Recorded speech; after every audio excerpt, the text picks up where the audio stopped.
আসসালামু আলাইকুম ওয়া রাহমাতুল্লাহি ওয়া বারাকাতুহু। ইন্নাল হামদালিল্লাহ নাহমাদুহু ওয়া নুসাল্লি আলা রাসূলিহিল কারীম, আম্মা বা'দ। আল্লাহ পাকের নিকট লাখো কোটি শুকরিয়া যে মহান আল্লাহ তাআলা আমাদেরকে পবিত্র শুক্রবার জুমার নামাজ আদায় করার জন্য মসজিদে আসার মতো তৌফিক দান করেছেন। এই জন্য মহান আল্লাহর নিকট শুকরিয়া আদায় করি, আলহামদুলিল্লাহ। আলহামদুলিল্লাহ। হজের মাস পবিত্র জিলহজ শুরু হয়ে গেছে। আজকে জিলহজ মাসের প্রথম শুক্রবার 2 তারিখ।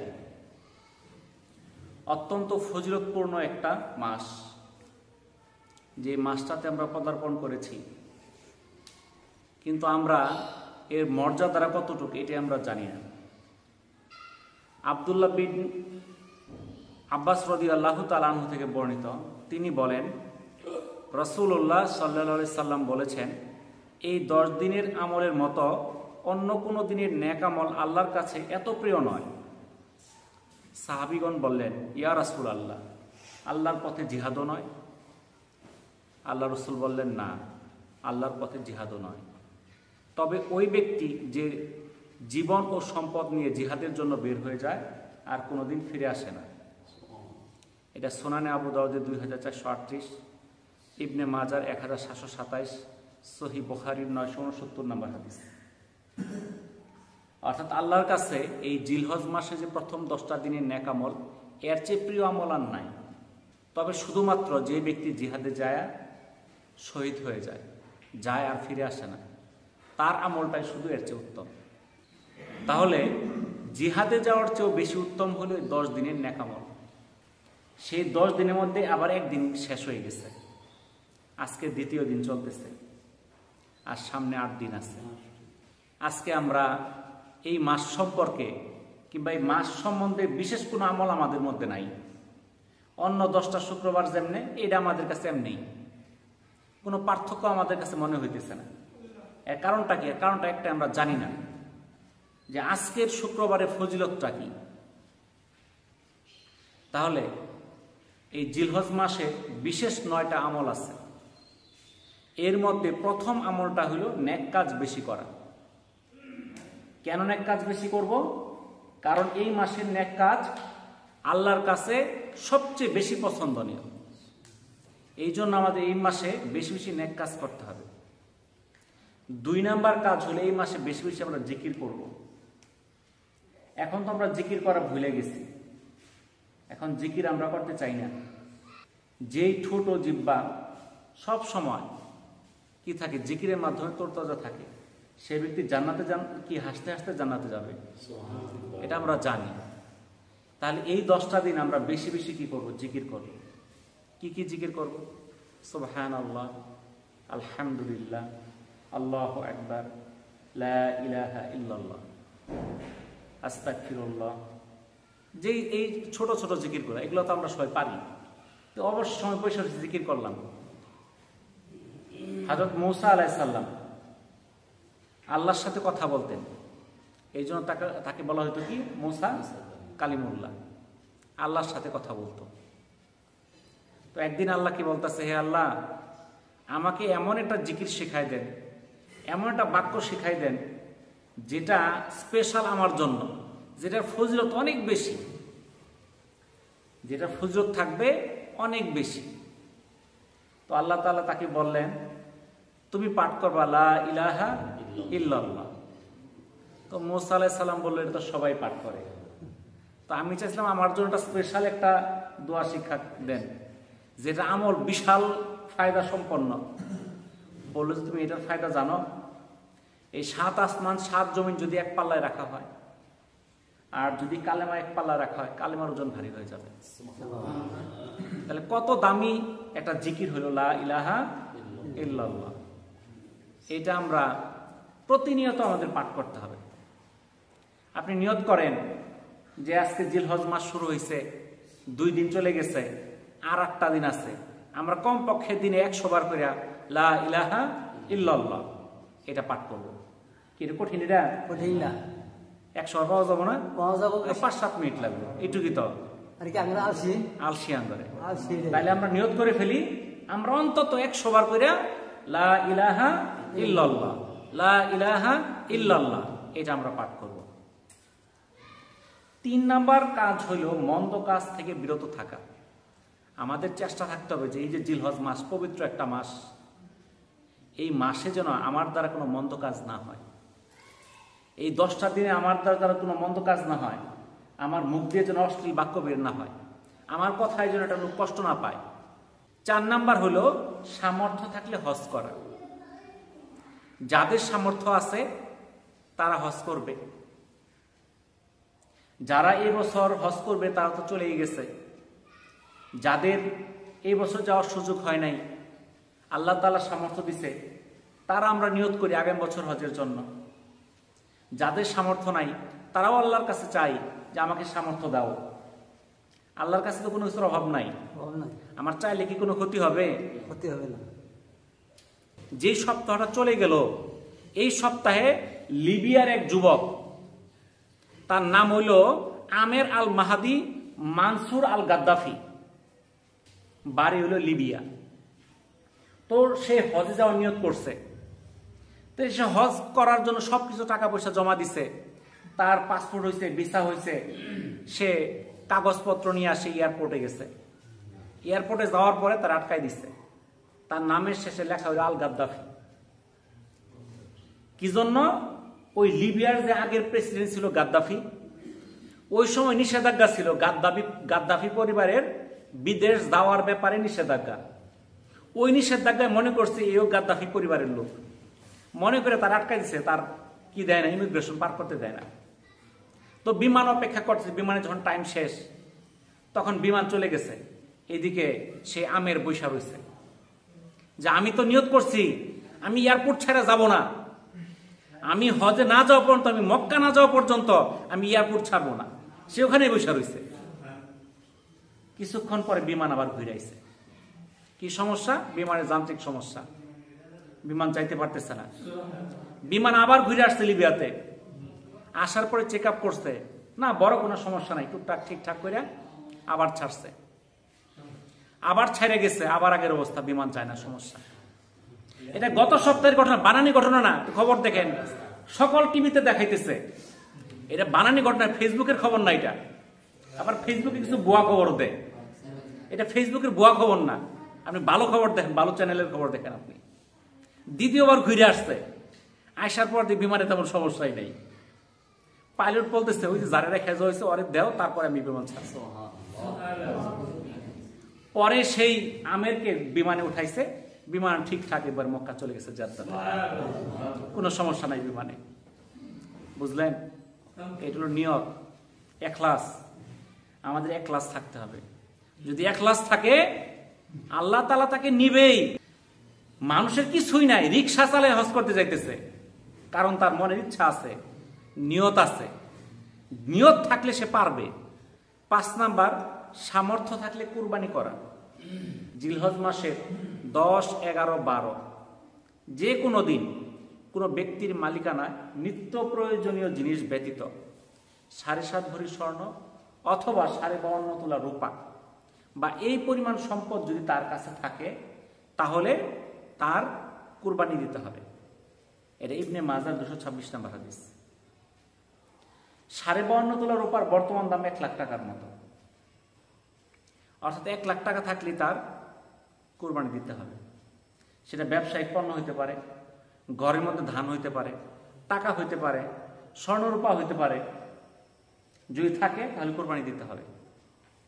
হযরত ইবনে আরকাম রাদিয়াল্লাহু তাআলা আনহু বর্ণনা করেন, রাসূলুল্লাহ সাল্লাল্লাহু আলাইহি সাল্লামের কাছে সাহাবাগণ বললেন, হে আল্লাহর রাসূল, এই কুরবানি কি? উত্তরে আল্লাহ রাসূল বললেন, তোমাদের পিতা ইব্রাহিম আলাইহিস সালামের সুন্নত। সাহাবীগণ আবার জিজ্ঞাসা করলেন, হে আল্লাহর রাসূল, তাতে আমাদের কি সওয়াব রয়েছে? উত্তরে রাসূলুল্লাহ সাল্লাল্লাহু আলাইহি সাল্লাম বললেন, কুরবানির পশুর প্রতিটি পশমের বিনিময়ে একটি সওয়াব রয়েছে। সাহাবাগণ আবার প্রশ্ন করলেন, হে আল্লাহর রাসূল, ভেড়ার তো অনেক পশম, তার হুকুম কি? এটা তো গণনা করা সম্ভব নয়। আল্লাহ রাসূল বললেন, এই ভেড়ার প্রতিটি পশমের বিনিময়ে রয়েছে সওয়াব। ইবনে মাজাহ 226 নম্বর হাদিস। তাহলে একটা পশুর মধ্যে যতগুলো লোম আছে সমপরিমাণ নেকি। হযরত আবু হুরায়রা রাদিয়াল্লাহু তাআলা আনহু থেকে বর্ণিত, রাসূলুল্লাহ সাল্লাল্লাহু আলাইহি সাল্লাম বলেন, যে ব্যক্তি সক্ষমতা থাকা সত্ত্বেও কুরবানি করলো না, সে যেন আমাদের ঈদগাহের নিকটেও না আসে। ইবনে মাজাহ 226। অর্থাৎ যার সামর্থ্য আল্লাহ দিচ্ছে কুরবানি করার মতো, এরপরও কুরবানি করলো না, সে যেন ঈদগাহের নিকটবর্তীও না হয়। বুঝছেন তো তার কতটুকু হুমকি দেওয়া হয়েছে। কিন্তু আমাদের অনেকের সামর্থ্য আছে, আমরা কুরবানি দেই না। রাসূলুল্লাহ সাল্লাল্লাহু আলাইহি সাল্লাম বলেন, কুরবানির দিন সবচেয়ে বড় ইবাদত হচ্ছে কুরবানি করা। এটা তিরমিজির 1493 নম্বর হাদিস। আম্মা জান আয়েশা রাদিয়াল্লাহু তাআলা আনহা বলেন, রাসূলুল্লাহ সাল্লাল্লাহু আলাইহি সাল্লাম ইরশাদ করেন, কুরবানির দিন কুরবানির চেয়ে উত্তম আমল নেই। কিয়ামতের দিন কুরবানির পশুকে শিং, পশম এবং খুর সহ পেশ করা হবে এবং কুরবানির জন্তুর রক্ত মাটিতে পড়ার আগে আল্লাহ তাআলার কাছে তা কবুল হয়ে যায়। অতএব তোমরা আনন্দ চিত্তে কুরবানি করো। তাহলে কুরবানি করার কত ফজিলত। আল্লাহ রাব্বুল আলামিন বলেন, অতঃপর তোমরা উহা হতে আহার করো এবং দুস্থ অভাবগ্রস্তদের আহার করাও। সূরা হজের 28 নম্বর আয়াত। এই যে আমরা কুরবানিটা করব, এটা কাদেরকে আমরা দেব? আল্লাহ তাআলা বলেন, তোমরা এটা আহার করো এবং দুস্থ অভাবগ্রস্তদেরও আহার করাও। সূরা হজ 36 নম্বর আয়াতে আল্লাহ তাআলা বলেন, অতঃপর যখন তারা কাত হয়ে পড়ে যায়, তখন তা থেকে তোমরা আহার করো এবং আহার করাও যে কিছু চায় আর যে চায় না তাকেও। তাহলে কুরবানি যখন আমরা করব, পশু কুরবানি হয়ে গেছে, তখন সেখান থেকে কে কে আহার করবে? যে কুরবানি যারা করলো তারা আহার করবে, যারা চায় তাদেরকে দিবে, যারা চায় না তাদেরকেও দিবে। কারা চায়? চায় এতিম, অসহায়, ফকির, মিসকিন, এরা চায়। চায় না কারা? আত্মীয় স্বজন, প্রতিবেশী। ওরা কি চায়? আমরা প্রতিবেশী আপনাকে স্থাপনা বুঝতে চাবো না, কিন্তু কোরআনে বলে দিল, যারা চায় তাদেরকেও দাও, যারা চায় না তাদেরকেও দাও। রাসূলুল্লাহ সাল্লাল্লাহু আলাইহি সাল্লাম কুরবানি গোশত সম্পর্কে বলেছেন, তোমরা নিজেরা খাও, অন্যকে আহার করো এবং সংরক্ষণ করো। বুখারীর 5569 নম্বর হাদিস। যখন প্রথম আল্লাহ তাআলা কুরবানির বিধান নাজিল করেন, তখন উম্মতে মুহাম্মদের জন্য কুরবানির গোশত সংরক্ষণ করা 3 দিনের বেশি নাজায়েজ ছিল। কিন্তু পরবর্তীতে দেখা গেল যে কুরবানি অনেক মানুষ কুরবানি দেয়, 3 দিনে তো খায়া শেষ করতে পারে না। তখন আল্লাহ রাসূল অনুমতি দিলেন, না, তোমরা এখন সংরক্ষণ করে খাইতে পারবা, 3 মাসও খাওয়া যাবে, সমস্যা নাই। কিন্তু এখন আমরা করি কি, যেহেতু সুযোগ আছে, গরু একটা জবাই করার আগে একটা ডিপ ফ্রিজ কিনা লই। বুঝছেন তো, যেহেতু কুরবানি নিয়ত করছে, একটা বড় দেখে ডিপ ফ্রিজ কিনা আমান জবাই করে মধ্যে কেটে এটা রেখে দিছে যে সারা বছর খাও। আসলে নিয়ম হলো কি, সে খাবে, যে অভাবগ্রস্ত তাকে দিবে, নিকটাত্মীয়, আত্মীয় স্বজন, প্রতিবেশী এদেরকে দিবে। নিজের যেটুক বন্ট এটুক সে 6 মাস খাক, 1 বছর খাক, সমস্যা নাই। কিন্তু সম্পূর্ণ সে নিজে খায় ফেলবে, তাহলে তো কুরবানি আদায় হবে না। কারণ যারা এই যে কুরবানি গোশত মানুষকে না দিয়ে নিজেরা খাইতে চায়, এরকম লোক তো আছে কিছু। ওরা খুঁজে কোন মাসালা দিয়ে আমি সব খাইতে পারবো, এরকম নিয়ত কেউ কেউ করে। এখন হাদিসে আছে, যদি কোনো ব্যক্তির কুরবানির গোশত কম হয়, ধরুন একটা ছোট্ট একটা ছাগল কুরবানি দিচ্ছে, গোশত হয়েছে 5-7 কেজি, পরিবারের সদস্য 15-20 জন, আর খাইলে তো নিজেরই হয় না, মানুষের কোথা থেকে দেবো, তার জন্য সম্পূর্ণ খাওয়া যায়। বোঝা গেল? কারণ সবাই তো আর বড় কুরবানি দিতে পারে না, যার সামর্থ্য অনুযায়ী। একজনের সামর্থ্য কম, একটা ছোট একটা ছাগল কুরবানি দিচ্ছে, ছাগলের বয়স কি, বয়স হলেই হইল। কিন্তু আপনি গরু কুরবানি দিচ্ছেন, আপনার গোশত হচ্ছে 50 কেজি, একলাই খাই ফেললেন, তাহলে কি ওই ফতোয়া এনে খাটবে না? সব ফতোয়া সব জায়গায় খাটবে না, ঠিক আছে না? যেটা যেখানে প্রয়োগ করার সেটাই সেখানে প্রয়োগ করতে হবে। তাহলে আমরা এই যে বলি, অনেকেই বলে যে না, সব খাই ফেললে কুরবানি হয়, তাহলে এটা হলো মানুষকে না দেওয়ানোর একটা ফন্দি ফিকির। বুঝতে পারছেন? আব্দুল্লাহ বিন ওমর রাদিয়াল্লাহু তাআলা আনহু থেকে বর্ণিত, তিনি বলেন, কুরবানির পশুর 1/3 পরিবারের জন্য 1/3 তোমাদের প্রতিবেশীর জন্য, 1/3 ফকির মিসকিনের জন্য। এটা কার মতে? আব্দুল্লাহ বিন ওমর রাদিয়াল্লাহু তাআলা আনহুর মতে। আমরা যদি সাহাবীদের দিকে চিন্তা করি, সাহাবীরা কিভাবে বন্টন করছে, আল্লাহ রসুলের বন্টন তো আমরা পাইতাম না। যখন একজন সওয়াল করছে, আল্লাহ রসুলের কাছে খালি হাতে কেউ ফিরা যায় নাই, যদি তার ঘরে কোনো খাবার থাকতো। ইবনে মাসুদ রাদিয়াল্লাহু তাআলা আনহু কুরবানির গোশত 3 ভাগ করতেন। 1 ভাগ নিজের জন্য, 1 ভাগ যাকে চাইতেন, মাকে যাকে ইচ্ছা তাকে দিতেন, আর 1 ভাগ দিতেন ফকির মিসকিনদের জন্য। তাহলে 1 ভাগ রাখতেন নিজের জন্য, 1 ভাগ সেই ইচ্ছা অনুযায়ী দিতেন, আত্মীয় স্বজন প্রতিবেশী এদেরকে দিতেন, আর 1 ভাগ ফকির মিসকিনদের জন্য দিতেন। তো এখন আমরা যে কুরবানিটা করি, আমাদের মধ্যে অনেকেই আছে, আমরা কুরবানি নিয়ে আমরা চিন্তা ভাবনা করি, করবো কি করতাম না, টাকা পয়সা হাতে নাই। কিন্তু কুরবানির মাসালা হইল, যদি 52.5 তোলা রূপা বা 7.5 ভরি স্বর্ণ বা সেই পরিমাণ সম্পদ জিলহজ মাসের 10, 11, 12 3 দিনের মধ্যে তার থাকে, তার কুরবানি দিতে হবে। এখন একজনের সামর্থ্য আছে, সে 1.5 লাখ 2 লাখ টাকা দিয়ে গরু কিনবে, আরেকজনের সামর্থ্য কম আছে, সে কম দিয়ে দিবে। কিন্তু কুরবানি দেওয়ার আমাদের সবার চেষ্টা করতে হবে। যার ঘরে 1 সমান দান আছে, আর কুরবানি দেওয়া ওয়াজিব হয়ে গেছে।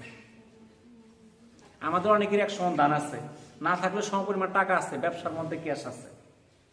আমরা সবাই কুরবানি, যাদের সামর্থ্য এইটুকু আছে, আমরা কুরবানি দেওয়ার চেষ্টা করব। এখন কুরবানি আমরা প্রয়োজনে আমরা 7 জনে মিলে দিতে পারি। 1 লাখ টাকা দিয়ে গরু পাওয়া যায়, 7 জনে দিলে পরে 15,000 করে। আর কেউ যদি মনে করেন যে না আমি 1 লাখ দিব, ছাগল দিতে পারেন, একটা খাসি, একটা খাসি 12-14,000 15,000 টাকার খাসি পাওয়া যায়। কেউ যদি মনে করেন যে না খাসি কেনার সামর্থ্য নাই, আপনি বকরি কিনতে পারেন, ছাগল 5-6 হাজার টাকাতে ছাগল পাওয়া যায়, তবু আপনার কুরবানি আদায় হয়ে গেল। এই কুরবানির মধ্যে আল্লাহ তাআলা আমাদের জন্য একটা বিশাল ফজিলত দিচ্ছেন, কি সওয়াবও আছে, খাওয়াও যাবে। এটা আপনার জন্য আল্লাহ তাআলা হালাল করে দিচ্ছে, সম্পূর্ণ এটা আমাদের জন্য খাওয়া হালাল। এক সময় ছিল কুরবানি দিত, তখন সেটা কি হতো, আল্লাহ আগুন পাঠায় সে কুরবানিকে পুড়াই ফেলতো। যেটা পুড়াই ফেলতো সেটা কবুল হইতো, কেউ খাইতে পারতো না। কিন্তু আমাদের জন্য তো পুড়াই দিতেছে না, আমরা খাইতে পারতেছি। এখন এই যে কুরবানির ঈদ, এই কুরবানি ঈদ কি শুধু ধনীদের জন্য না গরিবদের জন্য? এটা সবার জন্য না, এটা কিন্তু সবার জন্য। তাহলে কুরবানি ঈদটা হলো সবার জন্য। তো আমরা যারা ধনী আছি, আমরা এরাই কুরবানি দিলাম আর এরাই খাইলাম, গরিব ঘরে খাওয়ার দরকার আছে না? দরকার আছে।